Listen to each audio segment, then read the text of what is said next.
Makopa kando ni mali kitu kabisa, wawili wako nyuma. So apparently niko Thika Road, nimefika inaitwaje Muthaiga. Hao mademu wa nyuma wameanza kutoa nguo. Huo kando wangu wameanza kutafuta so, una drive, alafu Instagram is turning Maze, asante sana for joining us for another classic episode of the Weekend Edition. I'm your host, Dr. Kingori. We have a great show lined up for you, Maze. We start the show with a speech from the Truthful Men. While speaking in Murang'a last week, our Deputy President, Rigathi Gachagua, warned protesters, saying that when you go to the streets, you do not expect the police officers to come and kiss you. Don't sit there and imagine that you can destroy property, kill people, and then the police can come and kiss you. It will not happen. I've thought about that statement almost the whole week. You don't expect the police to come and kiss you. That makes the police look so unromantic.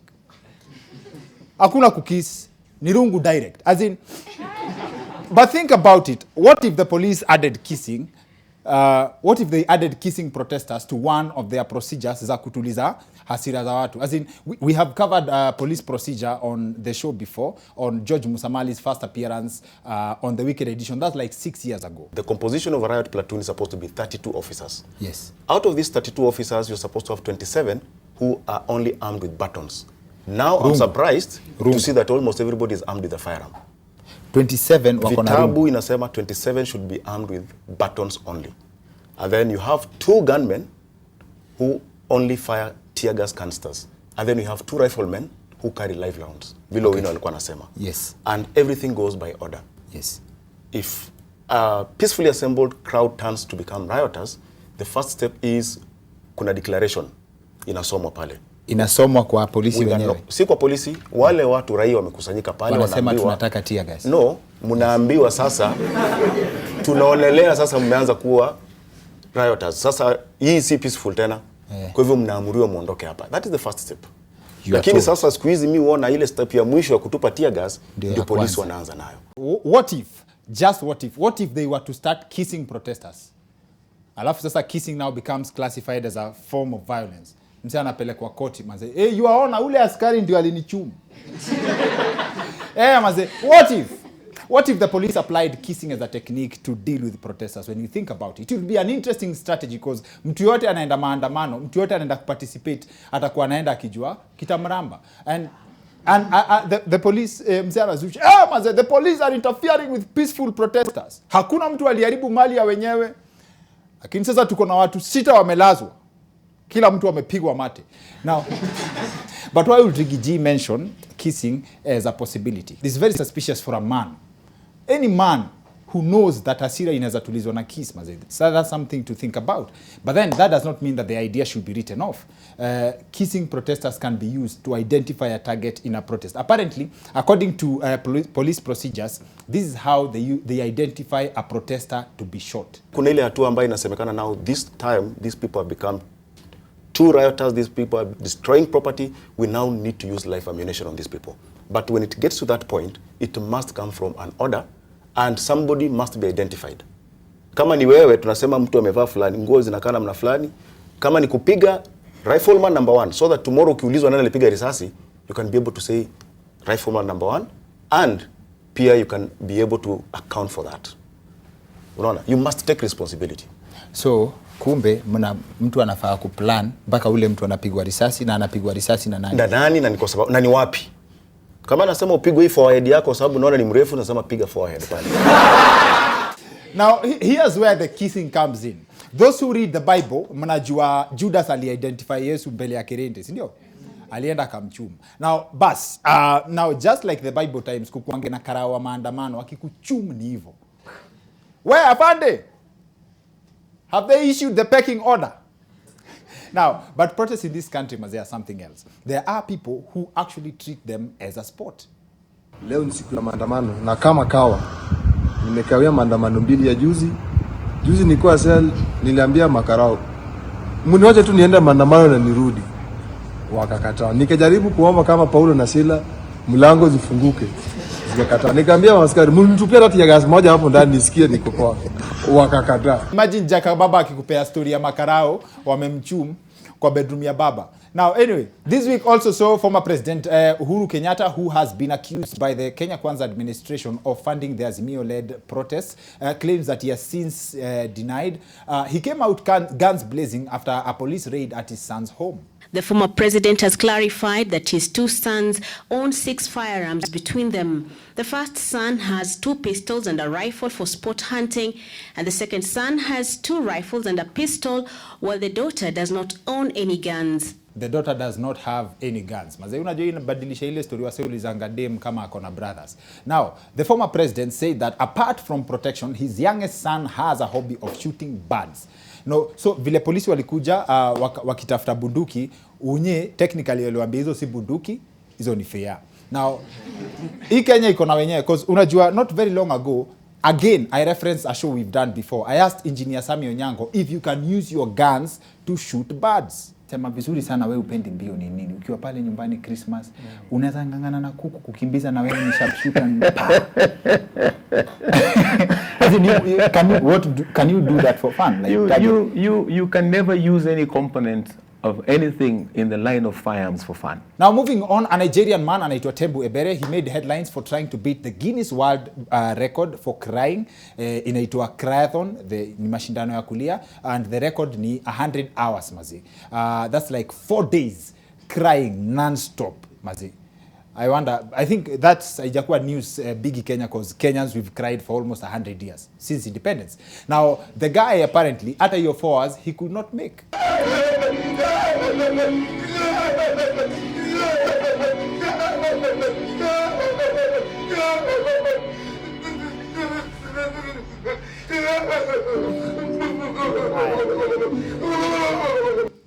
Mse analia kama intercessor.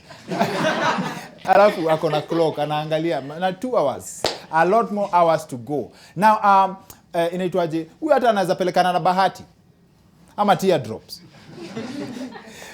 Maze, itakuwa hard. Inasemekana after crying for a few hours he had to stop because he started going blind. Haters wanasema alianza kulia bila reason maze, alafu akawacha kulia just when he had found a reason to.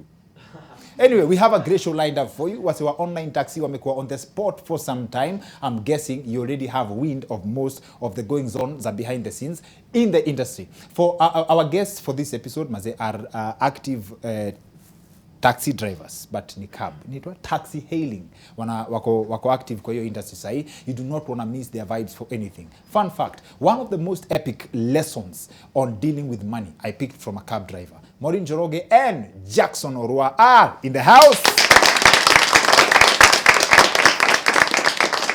Apo sawa, they're joining us on the other end of this short commercial break. See you in a bit.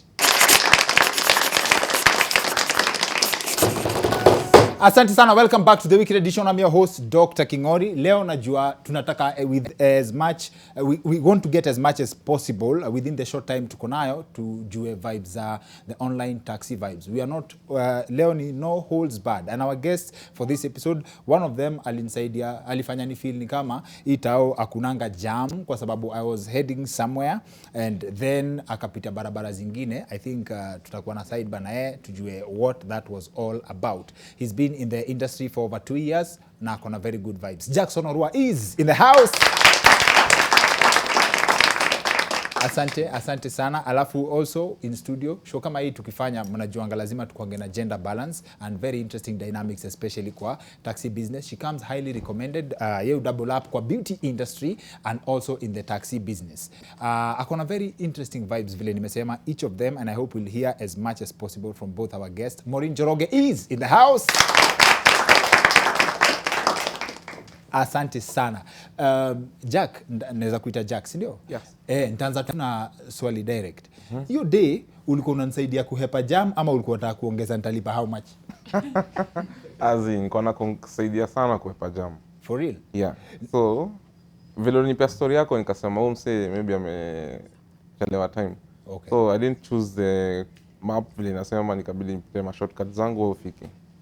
Yeah. Na hizo shortcuts mazee, ulikuwa unajua barabara design nyingine ni juu nilikupata area yako ama ukifanya hii job lazima pia ujue barabara za kila mahali? So ukifanya job lazima ujue barabara kila mahali. Unaweza pata client ako na pressure anataka kwenda mahali. Yes. So you need to come up with a backup plan ama story yenye umse vile anaweza fika kwa job ama emergency yenye anaenda kufanya.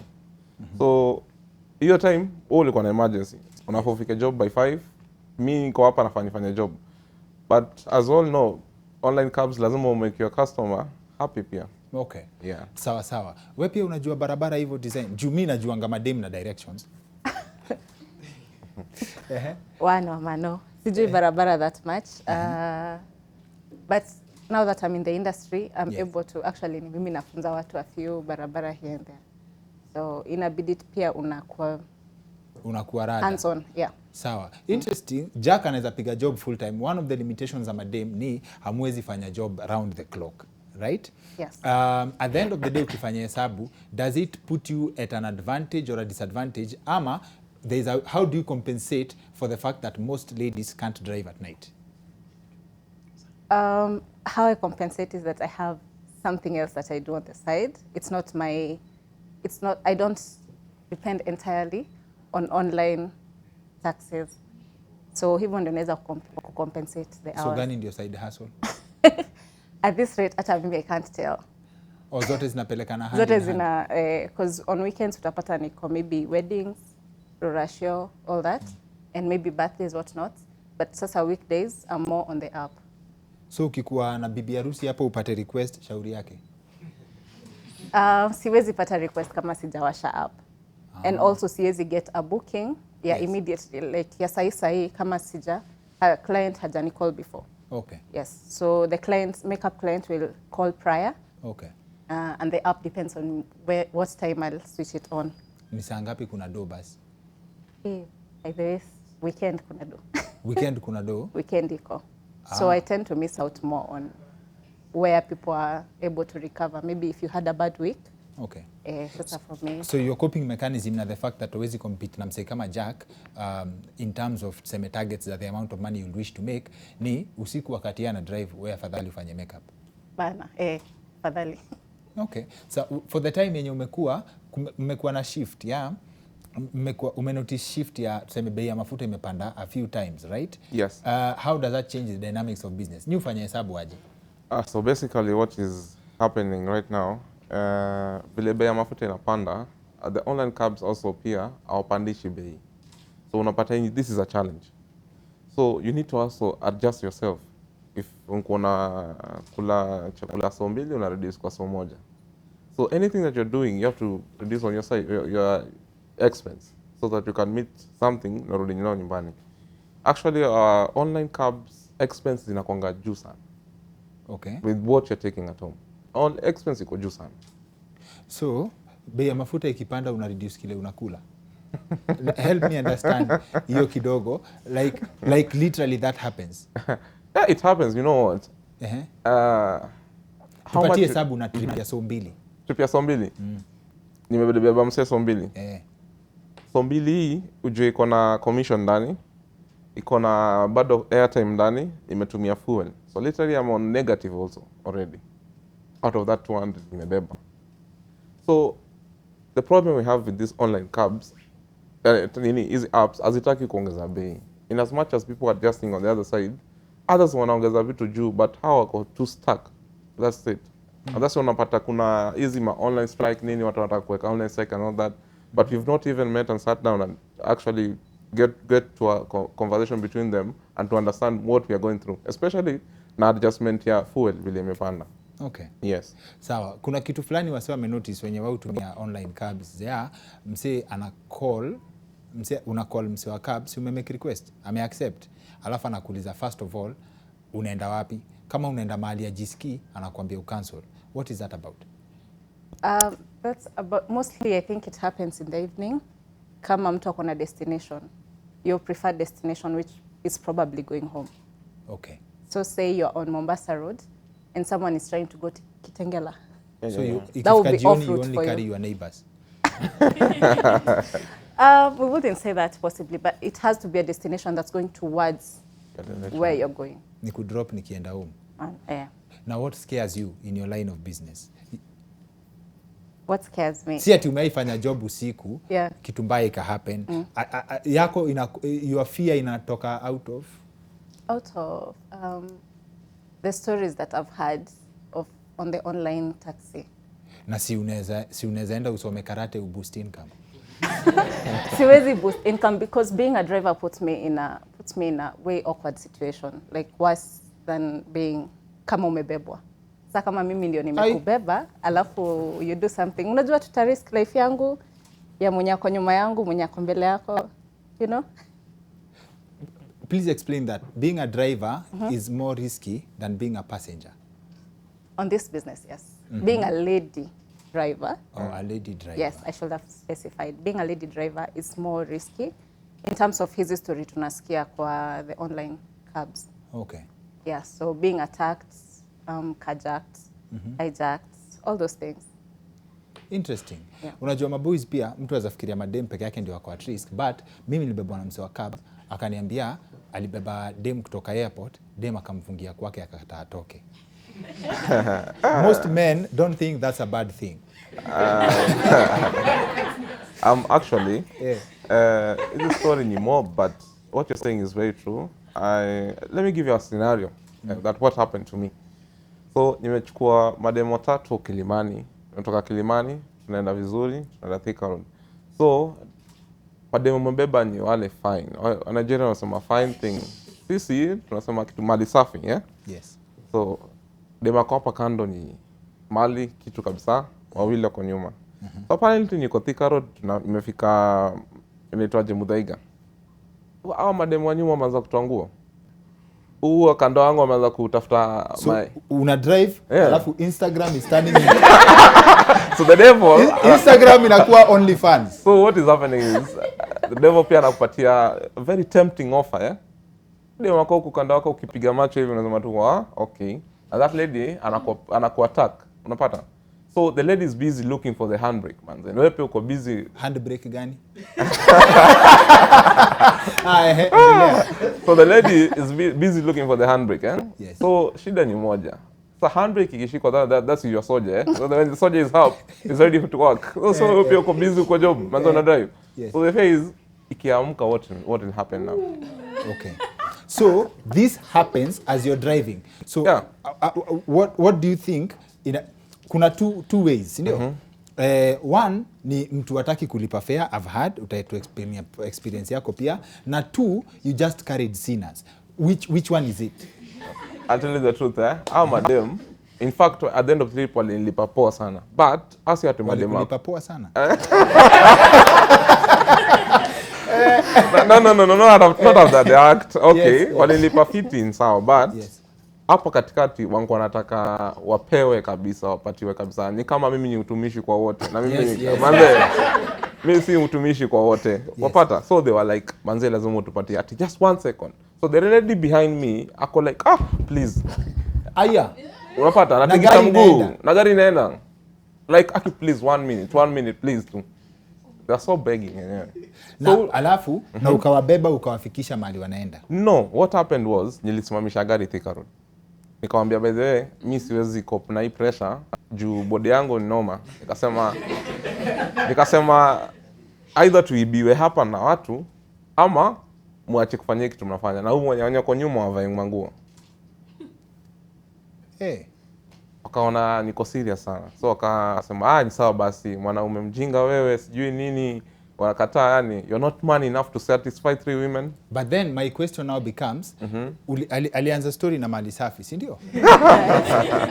So where is this, what is your motive ya kukataa inaitwaje offer, as in jackpot, retirement, as in what nini ilifanya ukatae, as in what led me kukataa, number 1 is that the customer, they're not in their conscious mind, for 1. Number 2 is that after the act, there's always a regret. So when these ladies, after mfanyi stuff, they sit back and they have the subconscious mind that, you know what, this is the guy that actually slept with us. Considering that there are so many things that are happening right now. Yes. What I will say is that sex imekuwa normal sana. normal sana in the industry that you can actually walk in anywhere. Msee akwambia nyaje unadai sawa nakupatia ni sawa. That is how it is happening nowadays. Okay. Also on cabs. That is what is happening nowadays. So ulikataa juu hutaki kufanya vitu normal. Nilikataa, and number 2 I have a wife. Oh, you have a wife. I have a wife. So nilikataa and I have a wife. So hiyo part ya kusema I have a wife nilileta sasa shida kabisa. Okay, now I know most people can relate to this. Ilikuwa ina happen tukiwa watoi sana. Time ya Christmas mazi hata unachoka na chapati. Mpaka unatupa chapu, unaanza inaitwaje mpaka unatengeneza fashion na chapati. I think most people do the weird things for food. Yes. Alafu after hiyo Christmas inapita inafika 15th January, unaanza kumbuka vitu ulikuwa unafanya na chapati. In your line of work, uliwahi kumbuka zile chapati ulizo? Ama you stand on principle? I stand on principle, let me say that. Thank you. Na wewe, have you had an uncomfortable experience that ina threaten you continuing ama wewe kufanya job yako rahisi kama ndeni kwa kambi? I think just once. It hasn't. I think the fact that I don't work at night sipatangi hizo vitu sana. Yeah. But I did get once. I think alikuwa mlevi. Yeah. Yeah. Alikuwa amelewa mchana? Yes. I think ni watu wametengeneza pesa yao. Or they think they have. So he was drunk. And then aka insist kukaa mbele. Normally one of my precautions ni to make sure client amekaa nyuma, especially if it's the other gender. Yeah. Men behind? Yes. Okay. Always. But he insist kukaa mbele. He said he had like shida ya mguu.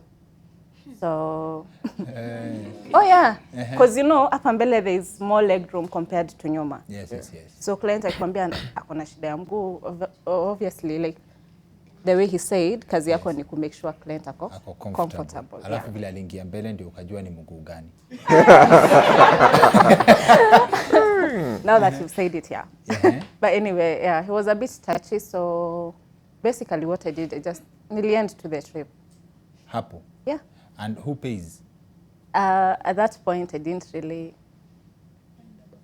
I don't want to say I didn't care. Aujali about the money. But yeah, at that point, I don't think the money is more important. Yeah. Okay. Now, wasi wanasema the business ilikuwa ina make dough kitambo. Yeah. Like people used to make good money. And then I don't know what happened. Is it more people got into the business, or Kenyans, we don't have enough people to use the online taxis? What happened? What I can say is that more people got into the business now. So we have more drivers actually. Yes. And what is happening is that I think they're not regulating now. Unaona msee akisikia anataka kuanzisha job, msee amevutwa job kidogo, anaona nini hapa iko hapa ni Uber. Yes. So msee anaingia Uber. Yes. So unapata kasa hizi we are so many. Na as you know how the economy is, wase wengi wachukui cab hizi. Unapata the more vitu zinapanda, the more cab pia sijui mbona, but kimfuko pia wanaumia.